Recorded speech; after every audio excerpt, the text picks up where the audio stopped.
स्वागत आहे तुमचं जीटी इंजिनिअरिंग अकॅडमी या युट्यूब चॅनलवर. मी गोकुळ टेकाळे आणि आज आपण हा व्हिडिओ बनवणार आहोत कॅरी ऑनच्या अपडेट बद्दल.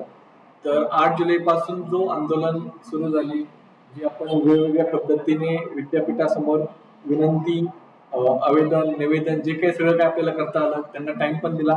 तरी सुद्धा अशी अपेक्षा होती आज बुधवारपर्यंत संध्याकाळी 6 वाजेपर्यंत युनिव्हर्सिटीकडनं काही अपडेट येईल, काही जी आर येईल, काही सर्क्युलर येईल. बट अशा प्रकारे कोणताही अपडेट, जी आर, सर्क्युलर असं काही आलेलं नाहीये.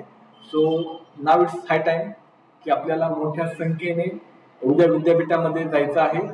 जर आपल्याला जी आर भेटत नाहीये तर आपल्याकडे जी आर येत नाहीये तर आपल्याला जी आर कडे जावं लागेल. सो अशी सध्या परिस्थिती आहे. सो मी सगळ्यांना आव्हान करत आहे या व्हिडिओ मार्फत की उद्या ज्यांना पण कॅरी ऑन पाहिजे आणि तुमच्यासोबत तुमच्या मित्रांना पण, तुम्ही सगळ्यांनी उद्या 10 वाजता विद्यापीठामध्ये या.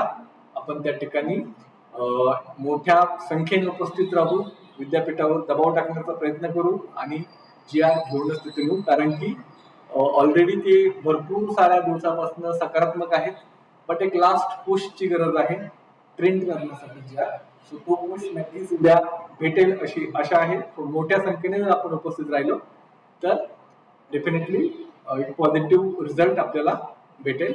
आणि सगळ्यात महत्वाचे म्हणजे एक गोष्ट हमेशा लक्षात ठेवा, संघर्ष हा प्रत्येक टप्प्यामध्ये, प्रत्येक दिवशी, प्रत्येक वेळेस आपल्याला करावाच लागत असतो. हा पण एक त्याच प्रकारचा संघर्ष आहे. भरपूर विद्यार्थ्यांना वाटतं की किती वेळा युनिव्हर्सिटीमध्ये जायचं, हे सगळ्यांना जावं लागतंय, राईट. मला पण यावं लागते, बाकी एमएससी टीमला पण यावं लागते, रोलर सरांना पण यावं लागते, विद्यार्थ्यांना पण यावं लागते, सगळे बिझी असतात, राईट. आता एनसीएनची एक्झाम आहे 4-5 दिवसानंतर, 19 पासून. थर्ड इयरचे लाईव्ह लेक्चर्स पण असतात, ऑफलाईन लेक्चर्स पण असतात. तरी सुद्धा थोडंफार मॅनेज करून मी त्या ठिकाणी उपस्थित होणार आहे. सो तुम्ही पण उपस्थित राहा. आणि एक गोष्ट लक्षात ठेवा, अगर मंदिर हमारे पास नहीं आ रही तो हमें मंदिर के पास जाना पड़ता है. तर आपण उद्या जाऊयात आणि उद्या घेऊन या. मोठ्या संख्येने उपस्थित राहा. थँक्यू.